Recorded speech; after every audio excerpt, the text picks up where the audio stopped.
about the tragedy of a man from Russia called Kodraty Raelev. This was a multi-talented Russian citizen who was a poet, publisher, oralist, military officer. He was the embodiment of all the nice things a single man can achieve in a single lifetime.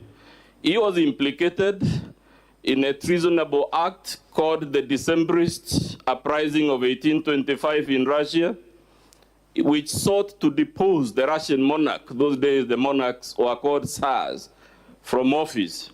And after he was convicted of this offense, he was sentenced to public execution by quartering. This is a method of execution, Mr. Speaker, that involved tying the four limbs to a horse, and the horse is being driven in different directions, or cutting the body in four pieces and exposing the bowels and whatnot. Pleas were made to Sir Nicholas, who was the monarch, that this was too macabre a method of execution, and even though the sentence could not be vacated, the king was implored to impose a more humane way of execution, and the king agreed that Kodraty Raelev could be executed by hanging, which I think is the method in our laws for executing people. On the day of execution, and in those days, Mr. Speaker, executions were done in public stadiums, like Nyayo Stadium, full of people and spectators. So on the day of execution, this gentleman is led to the gallows, the crowds watching in the full stadium, and as he fell, you know, you're supposed to fall so that your neck breaks and you die, the rope broke, and Kodraty Raelev fell to the ground, and after a few seconds of dizziness, he dusted himself and addressed the gathering, telling the crowd, you see, in Russia, they don't know how to do anything properly. They don't even know how to make a rope. We are submitting, Mr. Speaker and honorable senators, that by the governor persisting in the very series of misconduct that brought us here 1 year ago, the only change being the particulars, she's actually telling you that you see in Kenya, the Senate doesn't know how to do anything properly, not even how to impeach a rogue governor. Anyway, after this guy fell to the ground, in Russia then this was considered a message from the gods, that the gods did not intend the prisoner to be executed, and the king was allowed to grant a pardon if this type of miracle happened. So, a messenger was sent on horseback to the monarch in a large white horse to tell him about this miracle and request the monarch, as was the custom in Russia, to sign the pardon. And indeed, the monarch began drafting the pardon, and just as he was about to sign it, he asked the messenger, by the way, did Raelev say anything when this miracle of breaking of the rope in a public hanging occurred? And of course, the messenger told the king, yes, he said in Russia, they don't know how to do anything, not even how to make a rope. And the monarch said, in that case, let us prove the contrary.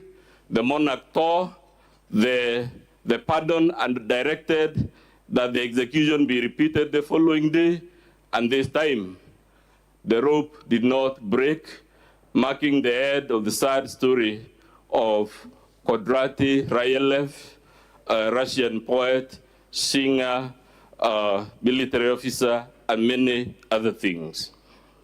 Why do we say this story, Mr. Speaker?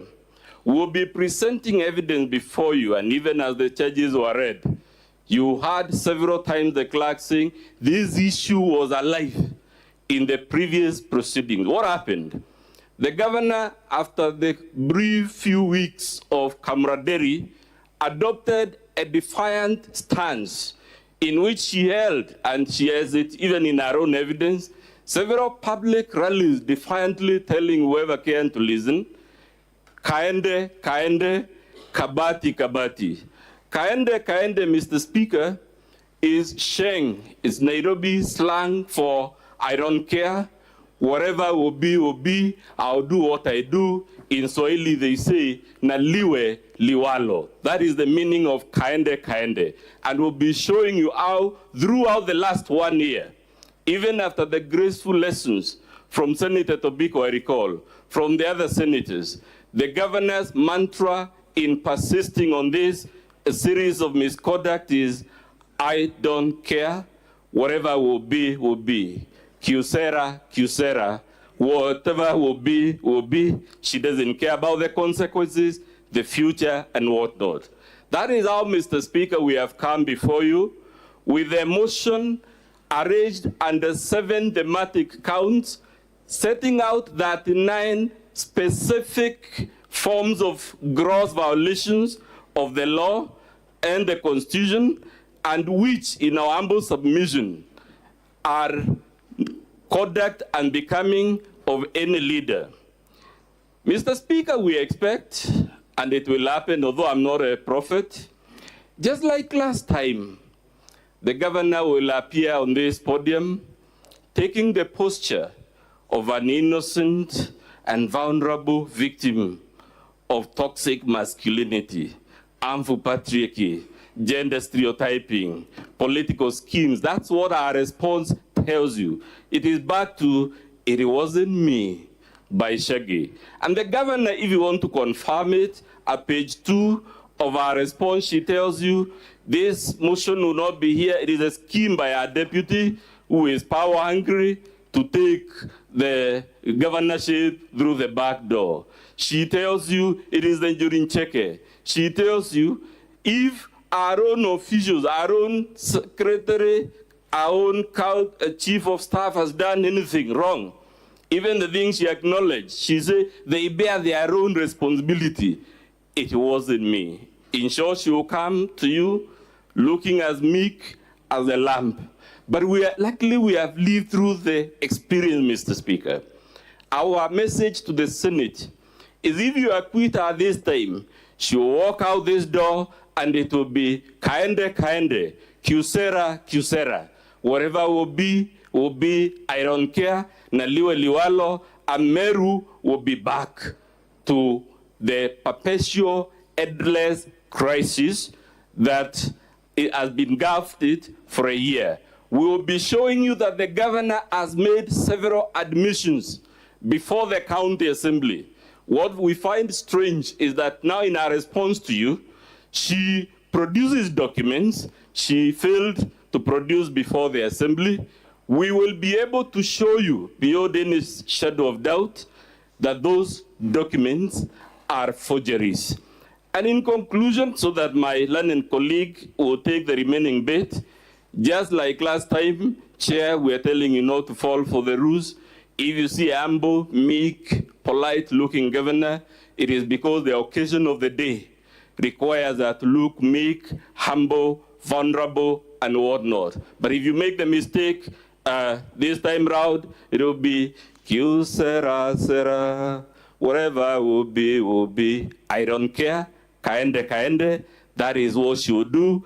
And for those reasons, for purposes of my part, Chair, we are asking you to borrow from Nicholas I of Russia in 1825, 1826, to prove that the Senate of the Republic of Kenya can actually do things properly by impeaching a rogue governor.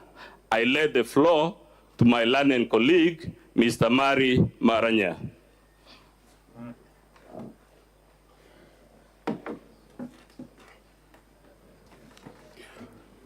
Thank you, Honorable Speaker, Honorable members of the Senate. My name is Marius Maranya. And Honorable Speaker, for the interest of time, allow me to jump right into it. I will start by setting out the mandate